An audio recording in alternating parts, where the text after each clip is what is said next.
Hai bro, sering dengar kan tentang menjaga hubungan industrial?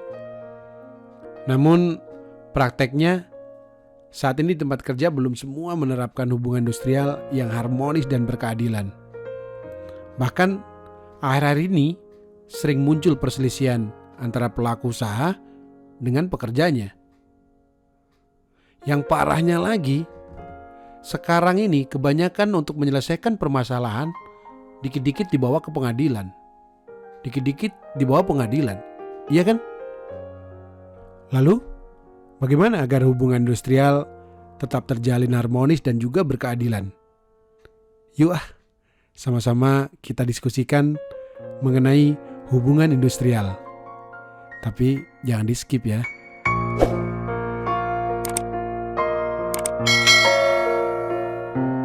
Nah, kita awali dengan pengertian hubungan industrial. Hubungan industrial itu sendiri adalah hubungan formal yang dibentuk oleh semua pihak, yang tentunya berkepentingan atas proses produksi barang atau jasa di sebuah perusahaan, di mana di dalamnya itu ada unsur pengusaha, pekerja atau buruh, dan juga pemerintah. Prinsip hubungan industrial itu kan gini ya, semua didasarkan pada pemahaman bahwa semua pemangku kepentingan atau stakeholders, itu mulai dari pengusaha, pekerja, pemerintah, itu mempunyai kepentingan yang sama. Buat perusahaan, kepentingannya adalah bagaimana pertumbuhan perusahaan dan juga kelangsungan perusahaan. Buat pekerja, tentunya kepentingannya adalah bagaimana kesejahteraan dari pekerja. Dan pemerintah, tentunya yang dilihat adalah bagaimana perkembangan ekonomi secara nasional.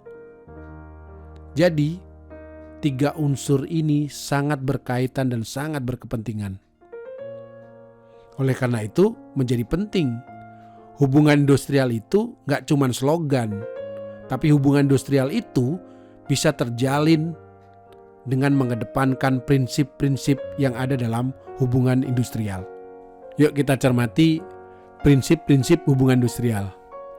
Yang pertama adalah kekeluargaan untuk mencapai kepentingan bersama. Seduluran, jangan kontok-kontokan, diskusi, itu prinsip nomor 1. Yang kedua, kemitraan antara pelaku usaha dan juga pekerjanya, yang sebenarnya saling menguntungkan dan juga saling tergantung. Iya kan?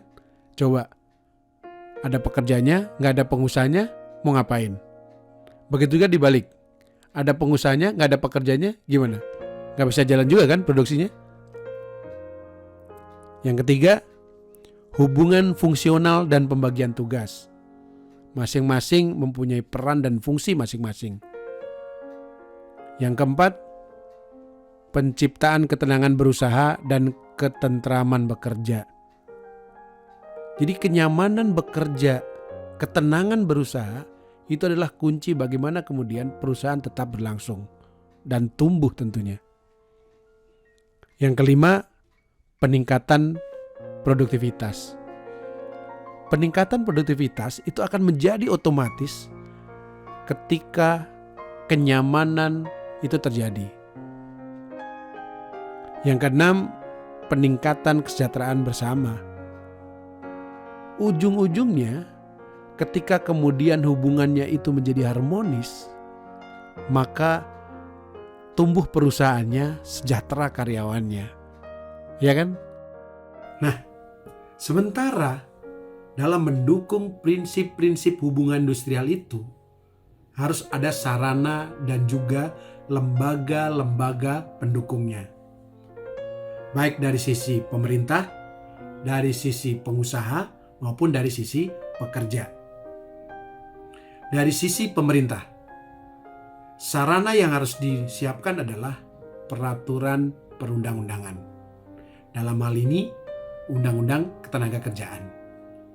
Kemudian lembaganya, mulai dari lembaga tripartit, lembaga bipartit, sampai lembaga perselisihan hubungan industrial atau sering disebut PPHI. Kemudian dari sisi pengusaha, Tentunya mereka punya organisasi pengusaha. Kemudian ada standar direktif yang diberlakukan di perusahaan tersebut. Nah, yang paling penting itu adalah dari sisi pekerja. Kelembagaan yang harus ada adalah teman-teman harus mempunyai organisasi serikat pekerja. Nggak peduli tuh mau benderanya kayak apa, nggak peduli. Yang penting teman-teman punya serikat pekerja. Ini menjadi penting. Jadi kalau teman-teman yang belum punya serikat pekerjanya, buruan bikin. Ya, buat teman-teman yang sudah punya serikat pekerja, bikin serikat pekerjanya itu menjadi profesional. Jangan cuman ubyang-ubyung doang gitu. Tapi buat serikat pekerjanya itu mempunyai sebuah mekanisme, mempunyai sistem yang profesional. Buat organisasi itu setara dengan pengusaha. Sehingga teman-teman mempunyai bargaining position yang sama. Itu baru keren organisasinya. Kemudian yang terpenting lagi adalah teman-teman harus mempunyai sarananya. Dalam hal ini, pekerja harus mempunyai perjanjian kerja bersama. Apa saja yang ada dalam perjanjian kerja bersama? Nah, itu bisa lihat nih di konten yang kemarin saya buat. Itu menjadi penting. Untuk apa? Untuk mengetahui mana yang benar, mana yang salah. Kalau teman-teman tidak punya sandaran hukum, kalau teman-teman tidak mempunyai peraturan yang jelas, kesepakatan yang jelas, tidak mungkin ada sebuah kesalahan. Karena kesalahan itu ada karena ada penyimpangan dari dasar-dasar hukum yang telah disepakati. Sampai sini clear kan? Nah, sekarang penting belajar mengenai PKB, pembuatan PKB, belajar mengenai organisasi itu menjadi penting. Untuk itu, menjaga hubungan industrial itu menjadi penting dan harus dilakukan oleh semua pihak, baik dari sisi pengusaha, dari sisi pemerintah, maupun dari sisi pekerja. Karena hubungan industrial itu harus dibangun sedemikian rupa sehingga melancarkan proses produksi, mensejahterakan pekerjanya, dan juga secara nasional bisa menyumbang bagaimana kontribusi terhadap pertumbuhan ekonomi di negara kita. Demikian video kali ini teman-teman, semoga mencerahkan dan semoga membantu teman-teman untuk selalu menjaga hubungan industrial. Maju terus anak-anak Indonesia, maju terus pekerja Indonesia. Bye-bye.